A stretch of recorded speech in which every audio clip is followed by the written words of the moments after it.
My dad forgot to hang up, and I heard every word. She's a burden. I stayed silent. Sold my $980,000 home, moved everything, and disappeared. They came back from Europe smiling until the key didn't fit. The house? Empty. The note? Surprise. A burden did this. My name is Emma Davis, I'm 29, and the $980,000 house my grandmother left me wasn't supposed to be a prize, but a sanctuary. Instead, it became the battleground for the most devastating revelation of my life. You see, my father forgot to hang up the phone that day. She's just a burden, he sneered to my mother, his voice muffled but clear, while they were living rent-free in my home and enjoying Europe on my dime. They were plotting to take everything. So, I made a decision that would change absolutely everything. When they returned, smiling with their little souvenirs, their key didn't fit the lock anymore. The house was empty. And my note? It simply read, surprise. A burden did this.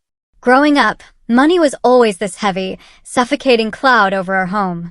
My parents, Robert and Diana, worked multiple jobs, just barely keeping our small rental afloat and food on the table. My dad, a factory worker, always carried this chip on his shoulder about missed opportunities. My mom juggled part-time receptionist gigs. And through it all, they never, ever let me forget that every single dollar spent on me was a dollar they couldn't spend on themselves. It felt like I was constantly in debt, owing them for simply existing. My grandmother, Elizabeth, was a different kind of person entirely. Where my parents saw only limitations, Grandma Elizabeth saw fire, saw potential in me. She was this incredible, savvy businesswoman who built her own real estate portfolio from nothing after my grandfather passed too young. Emma, she'd tell me during our weekend visits to her beautiful colonial home, her eyes sparkling, never let anyone tell you what you're worth. You decide that for yourself. Those weekends with Grandma were my oxygen. Her house, spacious and warm, filled with beautiful antiques, felt like pure freedom compared to the tension-filled air at my parents' place. The backyard garden, where we'd plant flowers together, became my sacred space. When I turned 18, Grandma was my biggest cheerleader, helping me apply for college scholarships and loans. My parents? They scoffed at the idea of higher education. College is for people who think they're better than everyone else, my father would grumble, a statement I later learned stemmed from his own rejections. They refused to contribute a single dime. So, I worked 3 jobs through college, clawing my way to a business degree. I landed a position at a real estate firm right out of school. Grandma beamed with pride at my graduation. My parents? They just complained about the parking situation. It was a pattern, always. Then, at 25, the unthinkable happened. Grandma Elizabeth passed away suddenly from a heart attack. I was utterly devastated. She wasn't just my champion, she was my safe harbor, my emotional North Star. At the reading of her will, the room was buzzing, everyone shocked. Well, everyone except maybe me, when her attorney announced she'd left the house to me, not my parents. The property at 1842, Magnolia Drive, valued at approximately $850,000, the lawyer read, I leave to my granddaughter, Emma Davis, who has shown the determination and responsibility to appreciate its value. My parents' faces, across the room, just darkened. The will was explicit. The property was fully in my name, no conditions, no co-ownership. They received a modest cash inheritance, which they, predictably, blew on a new car and electronics almost immediately. From the moment the deed transferred, everything shifted. My parents started referring to it as the family home, never Emma's house. What began as casual suggestions about, when we renovate the kitchen slowly, insidiously, morphed into full-blown renovation plans drawn up without any input from me. All while I paid every single bill, every tax payment, every repair cost. We really should replace these countertops, my mother would say, running her hand across the brand new granite I'd just paid to install. I don't like that paint color in the living room, my father would announce, completely disregarding that I had meticulously chosen it to match my new furniture. Despite building a comfortable 6-figure income as a realtor, they treated me like a teenager playing house. When I tried to establish boundaries, their response was always the same, a familiar weapon. Family doesn't have boundaries. Funny how that lack of boundaries only ever worked in one direction, though. After about 3 years of this suffocating arrangement, my parents dropped a bombshell. They were planning a 3-month European vacation, their lifelong dream. What they didn't announce was how they planned to pay for it. "We can just use the equity in the house," my father casually mentioned one Sunday dinner. My blood ran cold. "You mean my house?" I asked, struggling to keep my voice level. "The house that's only in my name." "Don't be selfish, Emma," my mother chimed in, perfectly on cue. "It's the family home. Your grandmother would have wanted us all to benefit from it." I refused to take out a home equity loan for their lavish trip. But in my desperate need for their approval, for just a sliver of their love, I made a huge mistake. I offered to help with some expenses. Before I knew it, I was funding nearly the entire trip, flights, accommodations, spending money. And they still complained the hotels I booked weren't central enough. The day before they left for their grand European tour, I overheard my mother on the phone with her sister. "Of course, Emma's paying. It's the least she can do considering we let her keep the house. Let me keep my own house." The house my grandmother specifically, intentionally, left to me. That should have been a screaming red flag, a neon sign. But I still clung to that desperate hope for their approval. If only I had known what was coming. I might have changed the locks before they ever left for Paris. It was a Tuesday afternoon in June. My parents had been in Europe for about 6 weeks, according to their endless social media posts from Paris. I was home after showing properties all morning when I remembered the kitchen sink had been leaking before they left. They were returning in just a few weeks, so I decided to get it fixed. I needed to ask my father where he'd put the warranty info for the faucet he'd installed. I dialed his international number. "Hello." My father's voice, distant and slightly delayed. "Hey, Dad. Quick question about the kitchen faucet warranty. Do you remember where you put the paperwork? It's starting to leak." He sighed, a heavy, impatient sound. "It's in the filing cabinet in the den, second drawer under kitchen." "Why can't this wait until we get back?" "Because water is currently damaging the cabinet beneath the sink," I explained, trying to keep the irritation out of my voice. "I just need to call the company." Fine, he muttered. "Your mother and I are about to go to dinner, some nice place near the Eiffel Tower." "Sounds great. How's Paris?" I asked, forcing politeness despite his tone. "Expensive," he replied curtly. "Look, I've got to go. We'll talk later." "Okay, thanks for the information. Enjoy your dinner." I heard some rustling, then what sounded like my father putting the phone in his pocket. He hadn't hung up properly. I was about to end the call from my end when I heard his voice again, muffled but still sickeningly audible. "Who is that?" My mother's voice. "Just Emma, complaining about something in the house again." My father's voice was clearer now, as if he'd taken the phone out of his pocket, still thinking the call was over. "What now?" My mother sounded annoyed. "Something about the kitchen sink. I swear all she does is find problems with that house." I should have hung up. My finger hovered over the end call button, but I couldn't press it. I was frozen. "I don't understand why your mother left her that house in the first place," my mother continued, her voice laced with resentment. "We're her parents. It should have gone to us. Well, once we're back, we need to have a serious conversation about our retirement," my father said, his voice hardening. "Emma needs to understand that house is our security for the future." My stomach lurched. They were planning something. "She's been a burden from the start," my father continued, his voice now utterly devoid of warmth. "All those years of expenses, college, everything. Now she has this valuable property just dropped in her lap, and what? She thinks she deserves it. What has she ever done? A burden." The word echoed in my head like a gunshot. "She's always been selfish," my mother agreed, her voice sickeningly sweet. "But she's also easily manipulated. Remember how quickly she agreed to pay for most of this trip? All I had to do was mention family obligation a few times. They laughed together. A synchronized sound I'd heard my whole life, but now it sounded sinister, evil. "We just need to keep working on her," my father continued, confidence dripping from his words. Eventually, she'll sign the house over to us, or at least add us to the deed.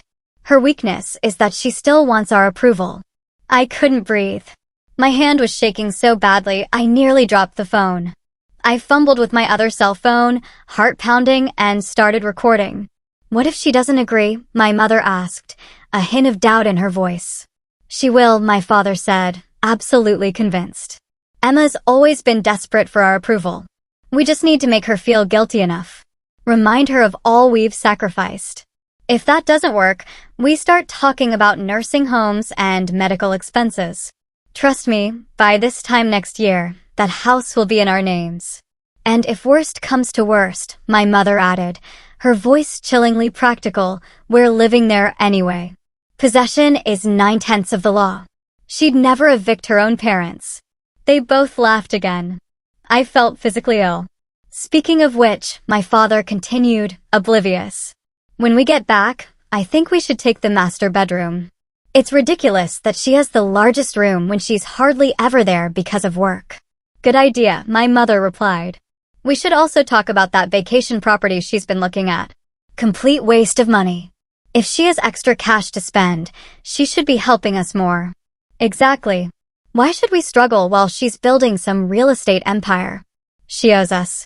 The conversation continued as they apparently walked to the restaurant, discussing, in excruciating detail, various ways to manipulate me into giving them more money, more control, more of my life. I sat frozen in my chair, tears streaming down my face, every illusion I had about my family shattering around me. After about 15 minutes, the connection finally broke. I sat in complete silence, the phone still clutched in my hand. The house I had worked so hard to maintain. The house my grandmother had lovingly entrusted to me. The house I had opened to my parents out of what I thought was love and obligation. They saw it as nothing more than their entitlement. And me? I was just a burden, a means to an end. Someone to be manipulated and used. In that moment, something inside me broke. But something else, something harder, colder, and far more determined, took its place. I looked around the home I had shared with them, seeing for the first time all the insidious ways they had gradually asserted ownership. My father's hideous recliner, strategically positioned in the prime spot in the living room. My mother's gaudy decorative plates replacing my carefully chosen artwork. My own belongings gradually relegated to my small corner in what was supposedly my home. I wiped my tears, took a deep, shaky breath, and made a decision. If I was such a burden, perhaps it was time to lift that weight from their shoulders permanently. I called in sick to work for the next 3 days. I couldn't face clients or colleagues with the hurricane raging inside me. Every time I replayed the conversation in my head, and I did, obsessively, I swung wildly between crushing heartbreak and cold, furious rage. How could the people who were supposed to love me unconditionally see me as nothing more than a resource to be drained? After the initial shock wore off, my realtor brain, thankfully, kicked in. I needed information, options, and a solid plan. No emotional decisions. My grandmother hadn't built her success by acting rashly, and neither would I. My first call was to Patricia Winters, a family law attorney I'd worked with on several property transactions. I explained my situation, sticking strictly to the facts, my voice surprisingly steady.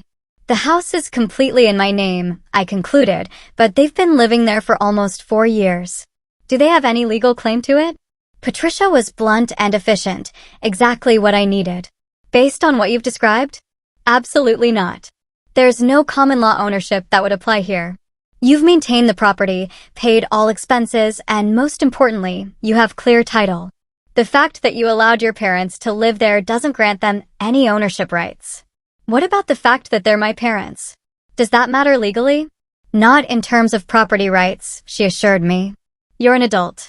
You have no legal obligation to house your parents. The house is yours to sell, rent, or do whatever you please with. A tiny weight lifted. At least legally, I was on solid ground. What about their belongings? I asked, thinking of the monstrosity of a recliner. That's a bit trickier, Patricia admitted. Legally, you should provide reasonable notice and opportunity for them to collect their personal items. I'd recommend documenting everything carefully and perhaps putting their belongings in storage where they can access them. I took detailed notes, my mind already racing ahead. Next, I contacted Marcus Wilson, one of the top realtors in our firm, known for quick, discreet sales for divorcing couples and estate liquidations. I need to sell my house quickly, quietly, and for as close to market value as possible, I told him when we met for coffee the next morning. Marcus raised an eyebrow, a flicker of amusement in his eyes. Running from the law, Emma? The weak joke fell flat against my serious expression. Family situation, I said simply. I need this handled with absolute discretion. No public listings if possible, no signs in the yard, no open houses. And I need it done within 6 weeks. Marcus whistled low. That's aggressive, even in this market. You're looking at taking a hit on the price for that kind of timeline. I understand. What kind of hit are we talking about? We discussed numbers. My grandmother's house had appreciated significantly since I inherited it. Current market value was around $980,000. For an expedited, private sale, I might need to accept something closer to $915,000. I can live with that, I said, calculating quickly. How soon can you start showing it? I have a few pre-qualified buyers looking for exactly this type of property in this neighborhood. I could have private showings set up by next week. Perfect. I'll need the house empty for showings. That afternoon, I created a detailed spreadsheet of everything in the house, categorizing it meticulously. Items I had purchased, items my grandmother had left me, items my parents had brought when they moved in, and the tricky category of questionable ownership. For that last one, I was ruthlessly honest. If I couldn't definitively prove something was mine, it went into my parents' column. I wanted no legal or ethical gray areas that could come back to haunt me. Next came the logistical planning. A temporary place to live, movers for my belongings, storage for my parents' possessions, new bank accounts, a new phone number, a new email address, a plan for disappearing. I found a furnished short-term rental in a city about 2 hours away. I opened new accounts at a bank my parents had never used. I bought a new phone with a new number. I created a new email address that couldn't be easily guessed. I meticulously gathered all my important documents, birth certificate, social security card, passport, insurance policies, investment accounts, and especially the deed to the house and my grandmother's will, and secured them in a safety deposit box at my new bank. As I worked through my checklist, I occasionally found myself hesitating. Was I overreacting? Then I'd replay the recorded conversation, hearing my father's contemptuous, "She's been a burden from the start," and my resolve would harden again. One afternoon, while sorting through a box of my grandmother's papers, I found a letter she'd written to me but apparently never sent. It was dated just a month before she died. "My dearest Emma," it began, "I want you to know why I've made the decisions I have about my estate. Your parents have always expected things to be handed to them. When they wanted to borrow money for various schemes over the years, I watched them squander every opportunity without learning or growing. But you, my sweet girl, you've worked for everything you have. You understand the value of both money and hard work. I'm leaving you my home because I know you'll honor it, care for it, and use it as a foundation to build your own success, not as a crutch to avoid responsibility. Never doubt that you deserve every good thing that comes to you. I'm so proud of the woman you've become." Tears streamed down my face as I read her words. It was as if she had somehow foreseen exactly what would happen and was reaching across time to strengthen my resolve. The next day, I contacted a moving company and scheduled them for the following week. I arranged for a storage unit in my parents' names, paid 6 months in advance, and made sure the information would be mailed directly to them. Every night, I updated my planning document, crossing off completed tasks, adding new details. I was operating with cold efficiency during the day, but at night, alone in what had once been my sanctuary, I often broke down. One evening, as I was boxing up old family photos, I came across one of me as a little girl, sitting on my father's shoulders at a fair. We were both laughing, my small hands gripping his forehead, his hands securely holding my legs. I remembered that day, the cotton candy he'd bought me, the stuffed animal he'd won by knocking down milk bottles. For a moment, I almost called off the whole plan. But then I remembered his voice. "She's been a burden from the start."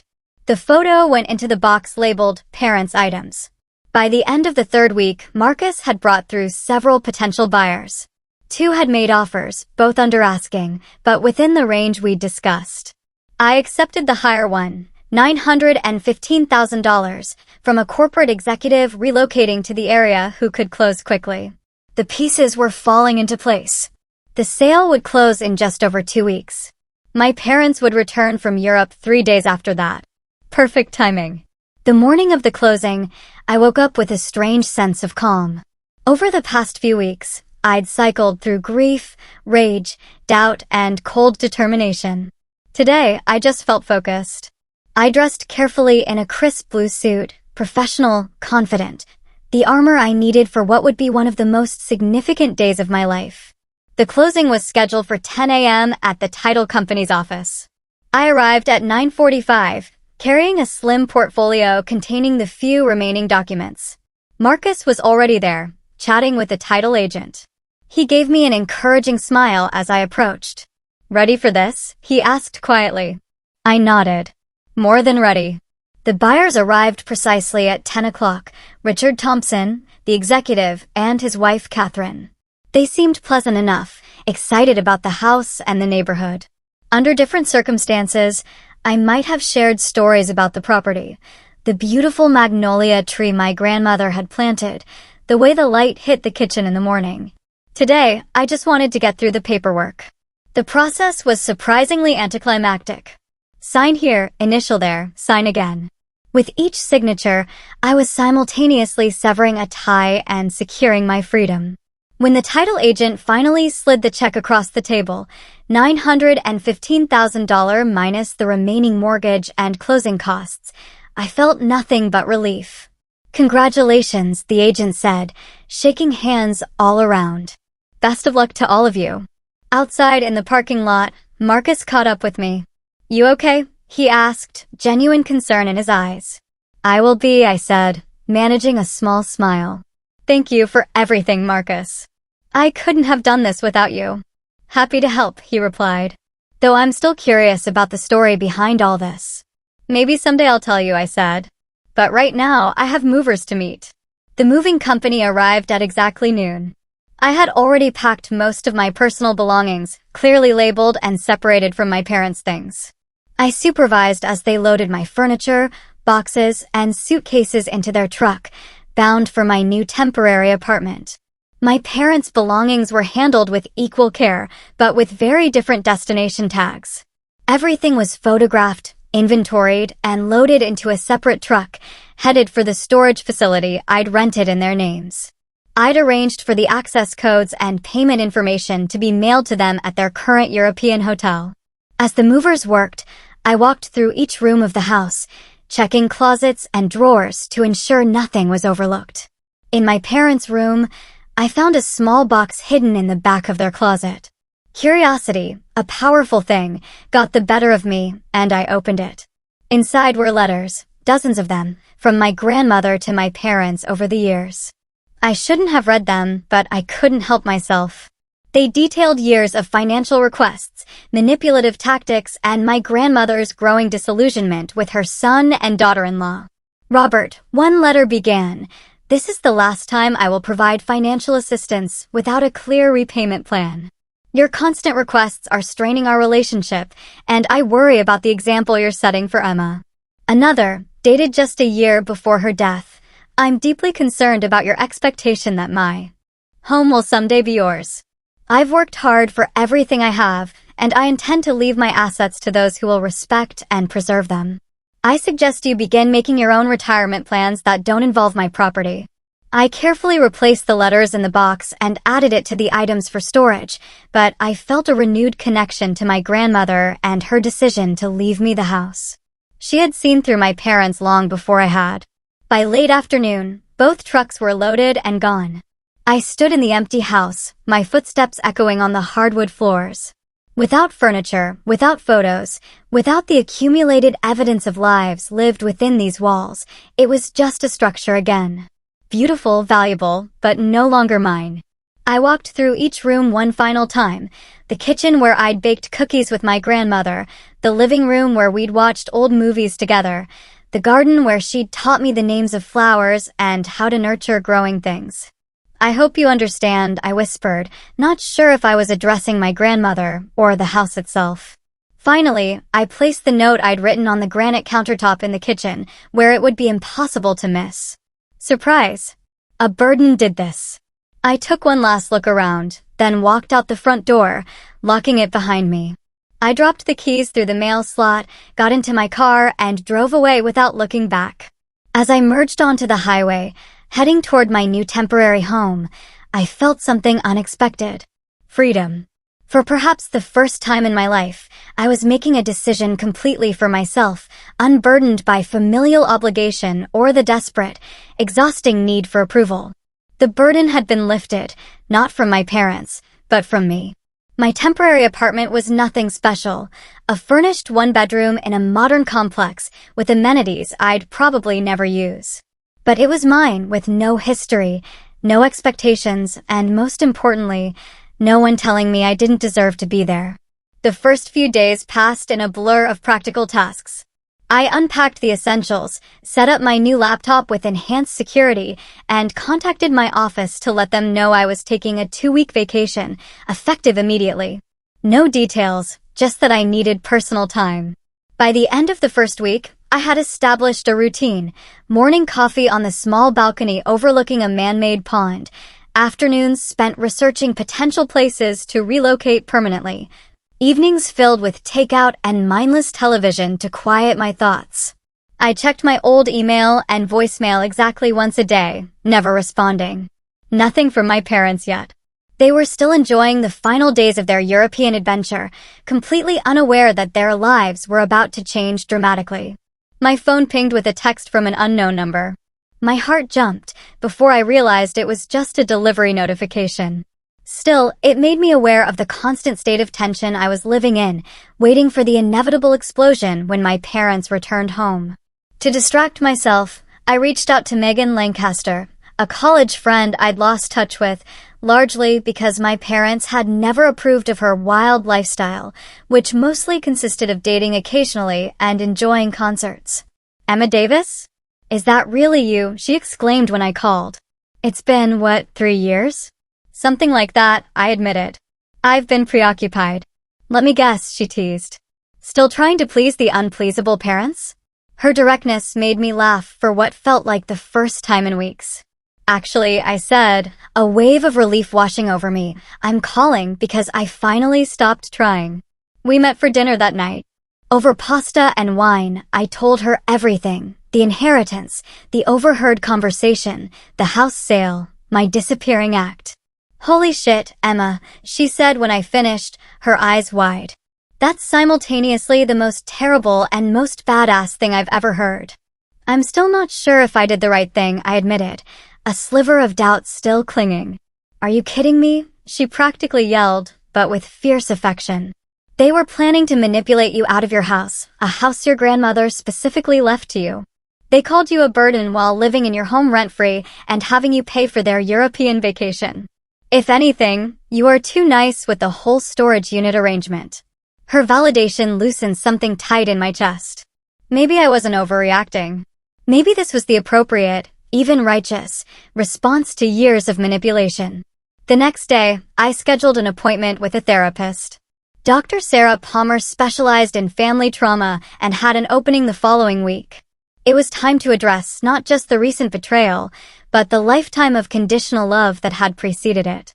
10 days after the house closing, my old phone exploded with notifications, texts, voicemails, emails, all from my parents. They had returned from Europe and discovered the truth. The first voicemail: "Emma, what the hell is going on? We just got home and our key doesn't work. Call us immediately." My father's voice was more annoyed than concerned.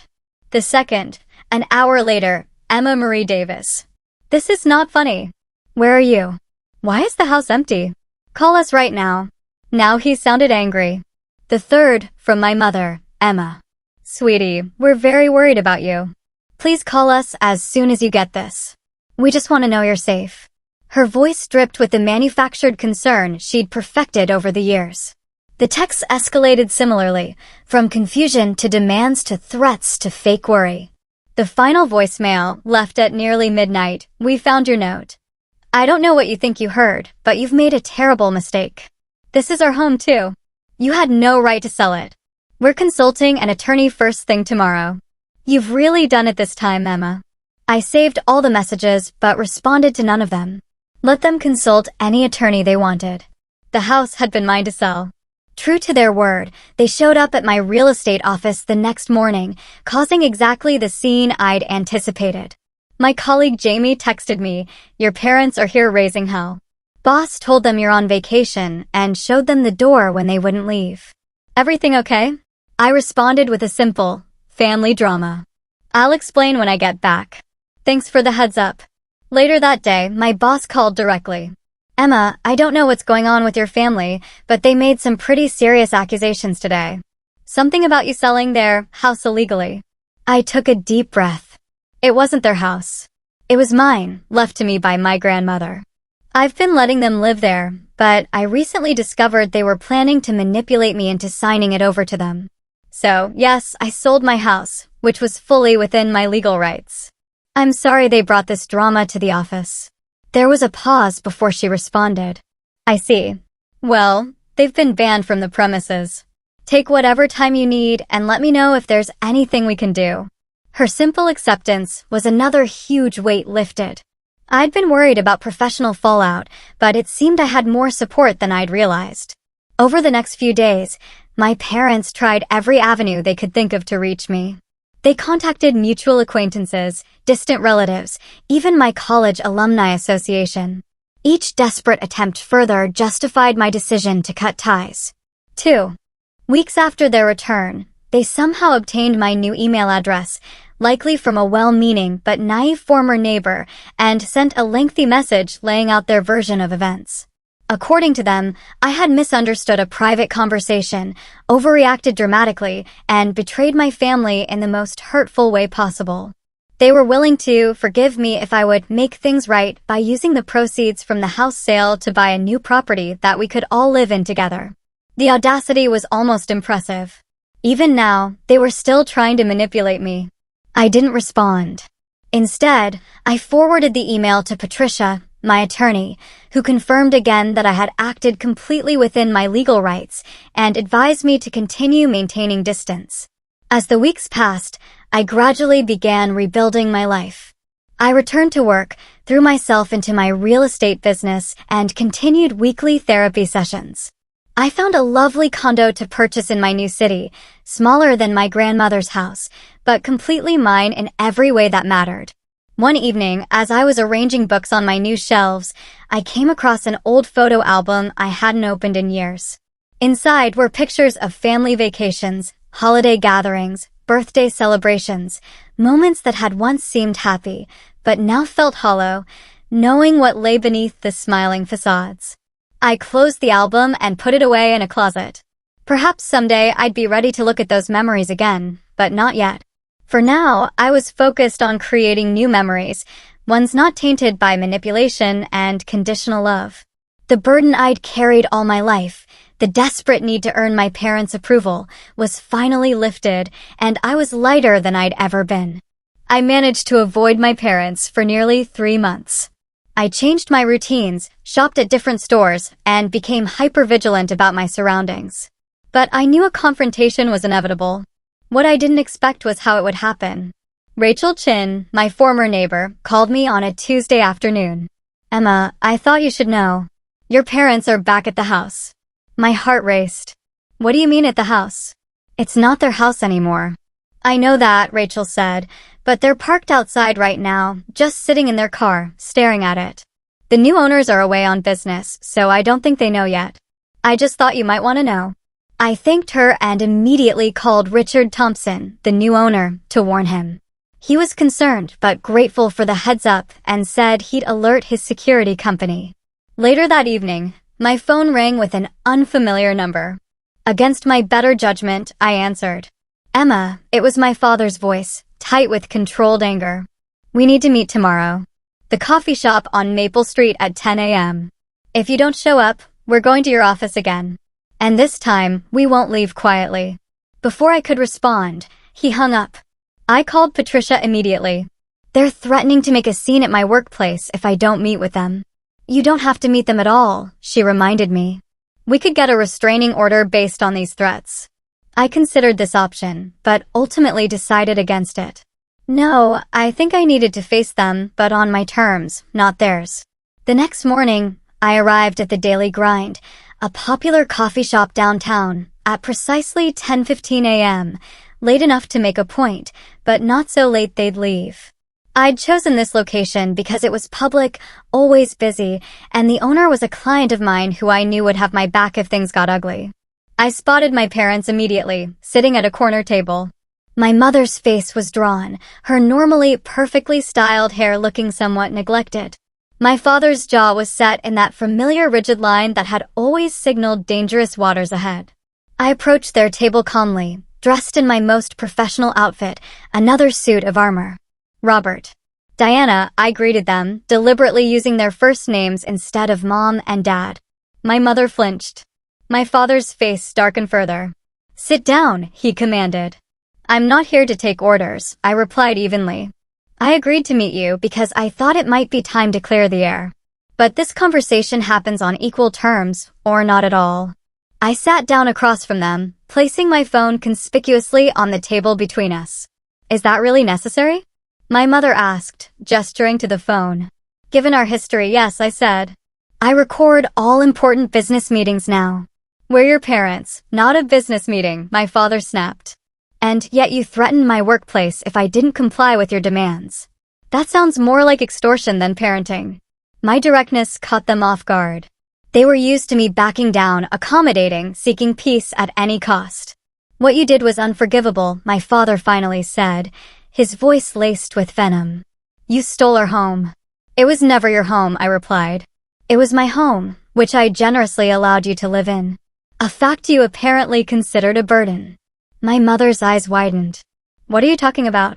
I pressed play on my phone, and their own voices, clear as a bell, filled the space between us. She's been a burden from the start. All those years of expenses, college, everything. Now she has this valuable property just dropped in her lap. And what? She thinks she deserves it? What has she ever done? I stopped the recording and looked up to find my mother pale and my father flushed with rage. You recorded us privately? That's illegal, he sputtered. Actually, it's not illegal to record a conversation that you're part of, which I was, since you called me and then failed to hang up properly. But that's beside the point. The point is that I finally heard what you really think of me. You misunderstood, my mother interjected quickly. We were tired, stressed about money. While on an expensive European vacation that I paid for, I interrupted. Please don't insult my intelligence by lying to me again. So, you sold the house out from under us? My father demanded, his voice dangerously low. Left us homeless as some sort of revenge? I sold my house because I finally realized it would never truly be mine as long as you were in it. And you're not homeless. You have the money Grandma left you. Oh wait. You spent that on a new car instead of securing your own housing. My father leaned forward, his voice dropping to a threatening whisper. You know, we could see you for this. We lived there for years. We have rights? Actually, you don't, I replied calmly. I consulted with an attorney before making any decisions. You had no legal claim to the property. You paid no rent, contributed to no expenses, and your names were nowhere on the deed. But please feel free to waste what money you have left on a lawsuit you can't win. My mother began to cry. Those familiar tears that had so often manipulated me into compliance. This time, I felt nothing but a detached sort of pity. What do you want from us, Emma? She asked through her tears. An apology? Fine. We're sorry if you misinterpreted what you heard. If I misinterpreted? I repeated, incredulously. That's not an apology. That's another manipulation, and it's exactly why I made the decision I did. I took a deep breath, centering myself before continuing. What I want is very simple.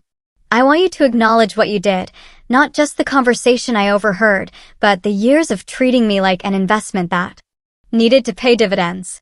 I want you to understand that your behavior has consequences.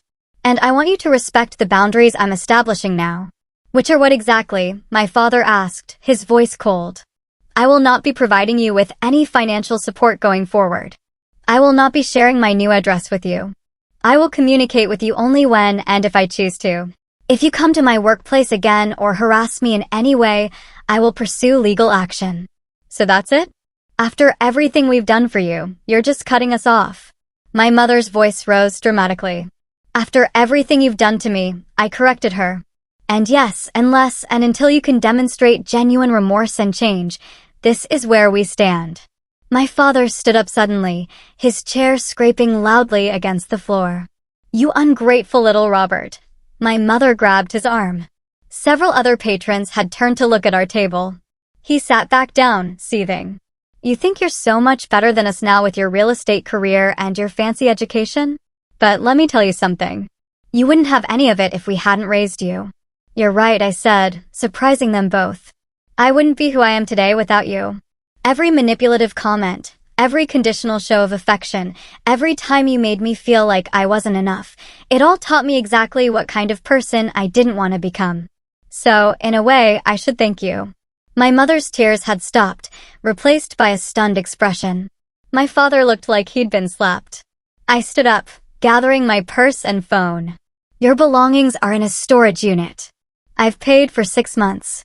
The information was sent to your hotel in Paris, but I can text you the details again if you need them. That's it? That's all you have to say to us? My mother asked, her voice small.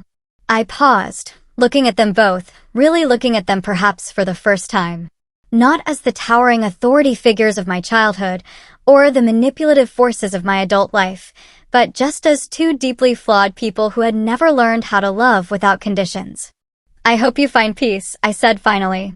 I hope you find whatever it is you're looking for that makes you treat the people who love you the way you do. But I won't be your collateral damage anymore. I walked away then, feeling dozens of eyes on my back, but standing straighter than I had in years. Outside, I took a deep breath of the crisp autumn air, feeling something unexpected wash over me. It wasn't anger. It wasn't pain. It wasn't even satisfaction. It was peace. 6 months after the confrontation at the coffee shop, I was fully settled into my new life. I'd purchased a charming townhouse in Richmond, about 2 hours from my former home, and had transferred to our firm's office there. The change of scenery had been exactly what I needed. Close enough to maintain important professional connections, but far enough to start fresh. My new home was distinctly mine in a way my grandmother's house had never quite managed to be. I decorated it entirely to my own taste, modern but comfortable, with splashes of color that brightened even the gloomiest days. No antiques, no family heirlooms, nothing that carried the weight of the past. Professionally, I was thriving. The fresh start had reinvigorated my passion for real estate, and I found myself particularly drawn to helping first-time home buyers navigate the complicated process. There was something deeply satisfying about guiding people through one of the most significant purchases of their lives, ensuring they understood every document, every commitment, every right they had. You explain things differently than other realtors, one young couple told me after closing on their first home. Like you really want us to understand, not just sign. Everyone deserves to know exactly what they're agreeing to, I replied, thinking of how differently my own story might have unfolded if I'd recognized the manipulation earlier. My therapy sessions with Dr. Palmer continued, though we'd reduced the frequency to twice a month. Our work had shifted from the immediate trauma of my parents' betrayal to the deeper patterns that had defined our relationship for decades. You mentioned something interesting last time, Dr. Palmer said during one session. You said you still sometimes feel guilty for overreacting to what your parents said. I'd like to explore that a bit more. I shifted uncomfortably in my seat. Sometimes I wonder if I should have confronted them first, given them a chance to explain before taking such drastic action. What do you think they would have said if you had? I considered this. They would have denied it, or said I misunderstood, or that they were just tired and stressed and didn't mean it. And would any of those explanations have changed the fundamental truth of what you heard? No, I admitted.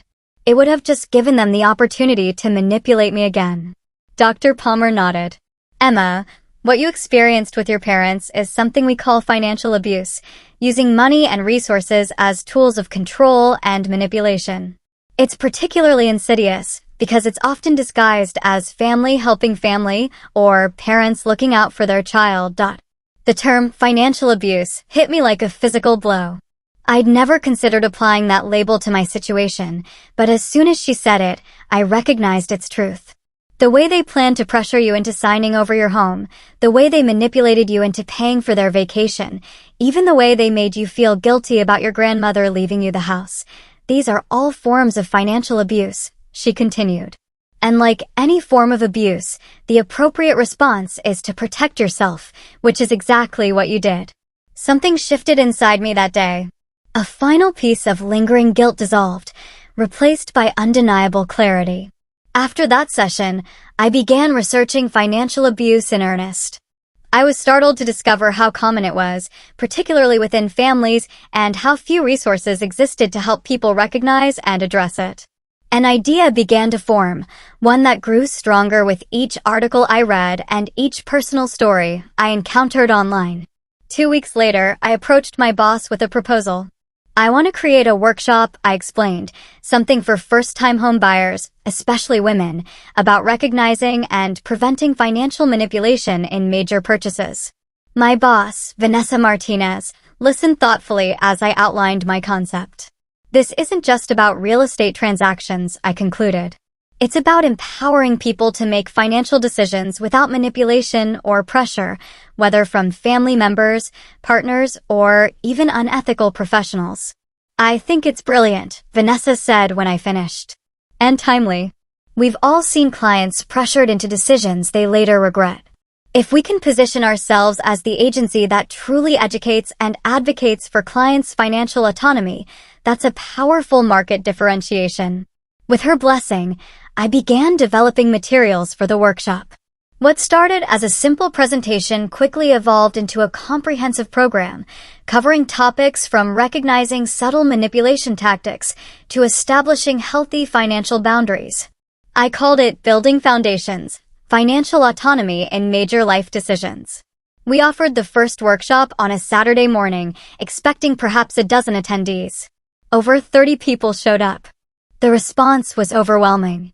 People shared stories of parents who had pressured them into inappropriate investments, partners who had undermined their financial confidence, friends who had manipulated them into inappropriate loans. Each story resonated with my own experience, reinforcing my conviction that this work was desperately needed. After the third successful workshop, a local women's magazine asked to interview me about the program. The article, titled Financial Freedom, Emma Davis's Mission to End Financial Manipulation, brought even more attention to the issue. It was through this growing network that I reconnected with my grandmother's sister, Aunt Judith, whom I hadn't seen since the funeral. She reached out after reading the magazine article. "Emma, your grandmother would be so proud of what you're doing," she told me over lunch. "Elizabeth faced similar struggles with your father throughout his life. He always expected things to be handed to him, just as his father had before him." I had no idea, I admitted. Grandma never really talked about that. She was private about family matters, Aunt Judith said, but she saw so much of herself in you, the independence, the work ethic. It's why she left you the house instead of Robert. She knew you'd use it as a foundation, not a crutch. Her words echoed the letter I'd found while packing, confirming what I'd already begun to suspect. My grandmother had made her decision with clear eyes and full awareness of its implications. "Have you had any contact with your parents recently?" Aunt Judith asked carefully. "Not since our confrontation," I replied. "I've received a few emails, but nothing that suggests they've really reflected on their behavior or taken responsibility for it." She nodded sadly. "Robert has always struggled with accountability, even as a child. Nothing was ever his fault." She paused, then looked at me directly. "I'm sorry, Emma. You deserved better parents." "I'm making peace with it," I said, surprised to find that it was true. "I can't change who they are or how they treated me, but I can use that experience to help others and to build a better life for myself." On the 1-year anniversary of selling my grandmother's house, I took the day off work and drove to the cemetery where she was buried. I brought a bouquet of her favorite flowers, pink peonies, and sat beside her headstone. I think I finally understand what you were trying to teach me, I said softly. About self-worth and standing on my own. About recognizing when love comes with too many conditions. I wish we'd had more time together, but I'm grateful for every lesson you shared. As I sat there, I reflected on how much had changed in a year. The initial pain and betrayal had gradually transformed into something else. Not forgiveness exactly, but acceptance. My parents were who they were. Their behavior reflected their limitations, not my worth. The true burden I'd carried wasn't being their daughter. It was the exhausting effort of trying to earn love that should have been freely given. In setting those expectations aside, I'd found a freedom I never knew was possible. My phone buzzed with a text from Megan. Still on for dinner tonight? The whole gang's excited to see you. I smiled as I replied in the affirmative. The gang was a group of friends I'd reconnected with or made new in the past year. People who accepted me as I was, who gave without keeping score, who supported without controlling. This was what real relationships felt like. This was what I deserved all along. As I drove home, I thought about the note I'd left in the empty house. Surprise. A burden did this. At the time, I'd meant it as a bitter reclamation of the word my father had used to wound me. Now, a year later, I saw it differently. Sometimes the heaviest burdens we carry are the expectations we place on ourselves to be perfect enough, accommodating enough, successful enough to finally earn the love that should be our birthright. Laying down that burden was the most liberating act of my life. That evening, surrounded by friends who had become my chosen family, I raised a glass in a private toast to my grandmother, to my journey, and to the woman I was still becoming, unburdened, uncompromised, and finally, truly free. Have you ever had to make a difficult decision to protect yourself from people who were supposed to love you? Sometimes the hardest boundaries to set are with family. I'd love to hear your thoughts in the comments below. And if my story resonated with you, please like, subscribe, and share with someone who might need to hear that it's okay to prioritize their own well-being. Thank you for listening to my journey, and remember, you deserve relationships that lift you up, not weigh you down.